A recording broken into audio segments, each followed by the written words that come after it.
Joining us Terrifying. is Meghan Patrick as we get set for, well, of course, the brand new single here with us, the brand new album as well. Now, you grew up in Southern Ontario, and I got to ask, it's hockey season, so which team are you cheering for? Oh boy, he just brought that mug up. You're not gonna like my answer.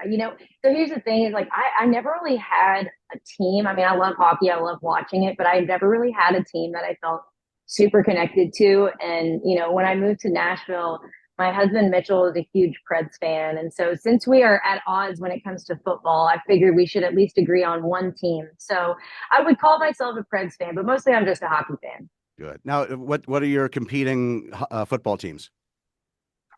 He is a Titans fan, and I am a diehard Bills fan.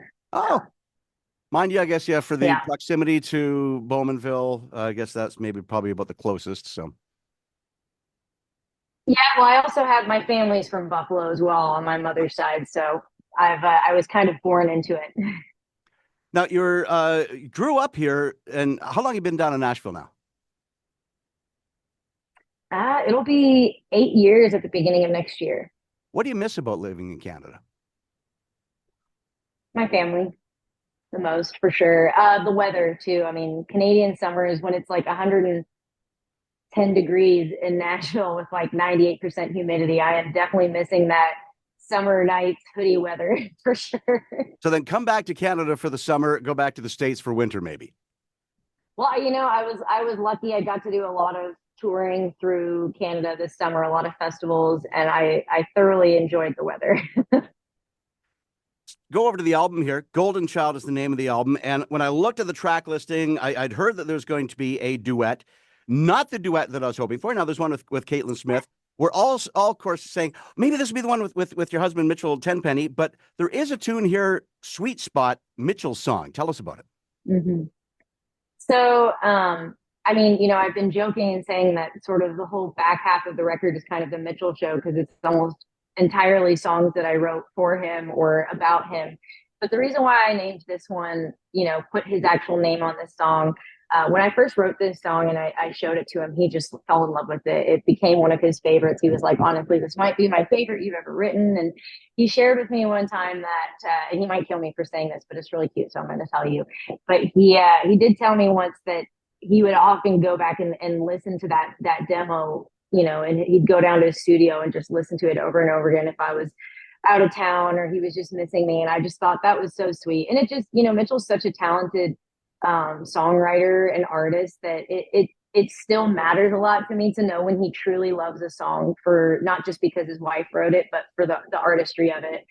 And I also felt like I wanted to put his name on it because of all the songs that I've written for or about Mitchell.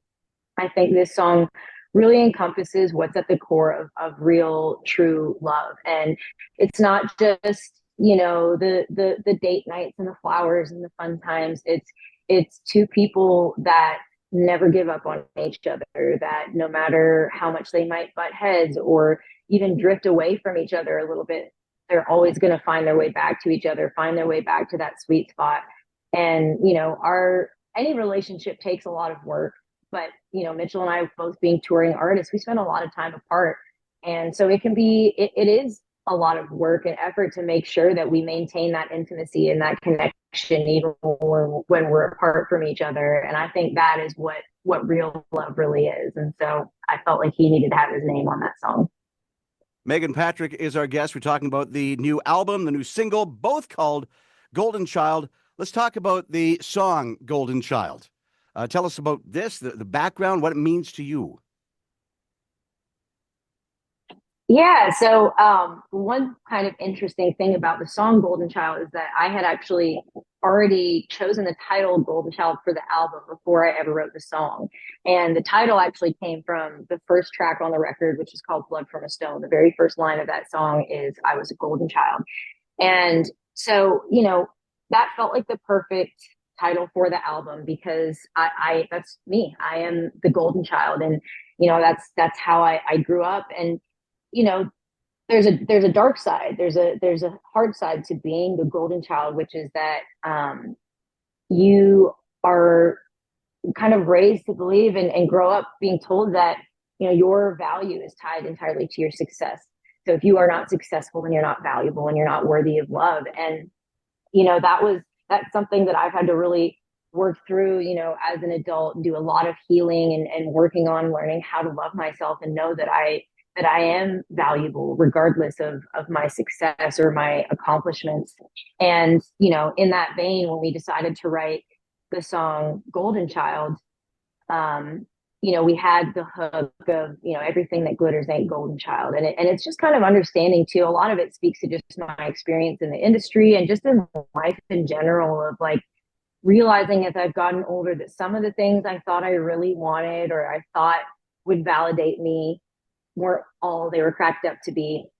And, I wanted to write it from a perspective of kind of sending a letter back in time to my younger self to just give her a little bit of advice and a little bit of wisdom. And also to just say, like, hey, you know what? You're doing great and everything's going to be okay. Very cool. I also found out beforehand there was going to be a cover version on there. I'm going down the track listing and going, wow, like, did she cover Black Sabbath's Iron Man? But that wasn't. No, I wrote that for my dad. Yeah. Okay. You truly, you did No Doubt's Just a Girl. You truly countryfied it. Why that tune? Well, because the record is so autobiographical, it felt like it was an important kind of piece of my story and my journey as a musician.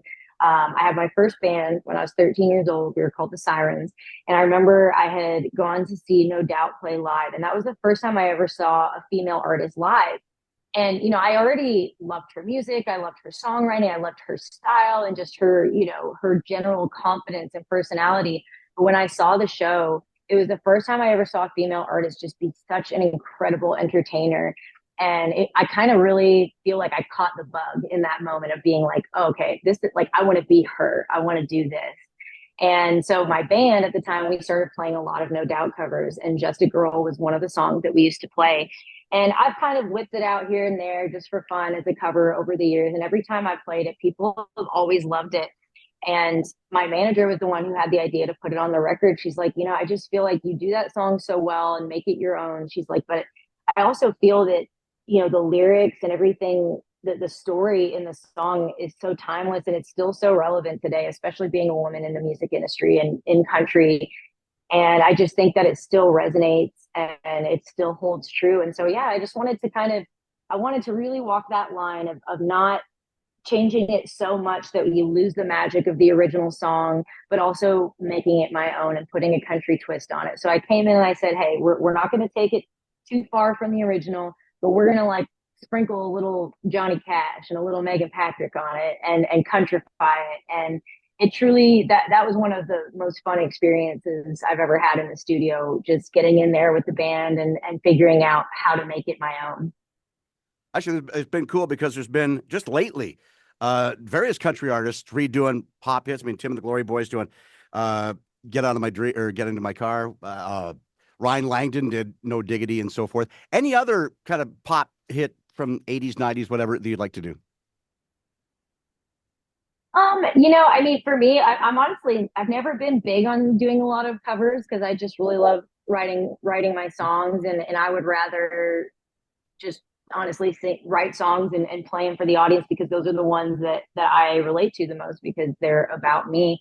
And so for me, it would just have to be like something that I really, really connect to and resonate with, and also something that I feel like I could make my own, because it's like it's not a karaoke thing, right? So if I'm going to make a cover, you gotta kind of reinvent it a little bit. So I don't know. I don't have anything off the top of my head, but I'm sure somewhere down the road there will be a song that I'll revisit, and it'll feel right in the moment, and we'll go from there. But yeah, off the top of my head, I don't have anything else I'm thinking of.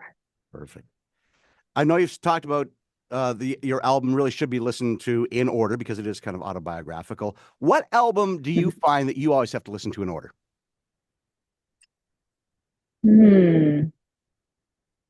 I mean, well, this is outside of the country genre, but it is a Canadian band. It's actually maybe one of maybe my favorite band ever. I don't know if you've heard of Brothers Landreth.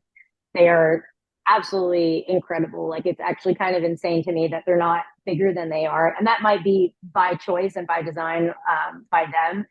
But they have a record called "Let It Lie," and it is incredible. It is a no skip, listen top to bottom record for me every time. Very, very cool.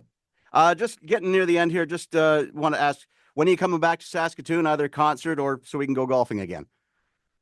Well, I think weather-wise, it might be a minute before we can golf again because I'm sure. I mean, is it? Do you guys have snow out there yet? Well, give it a couple weeks. It might be because usually about the beginning of November, it's yep, fall's done. Yeah. Well, we're definitely making plans for some touring in Canada. I want to be able to come out and play the new record for my Canadian people. So stay tuned. I'm sure we will be definitely getting some dates put together very soon. Finally, for the folks just listening and not viewing, you have quite long hair.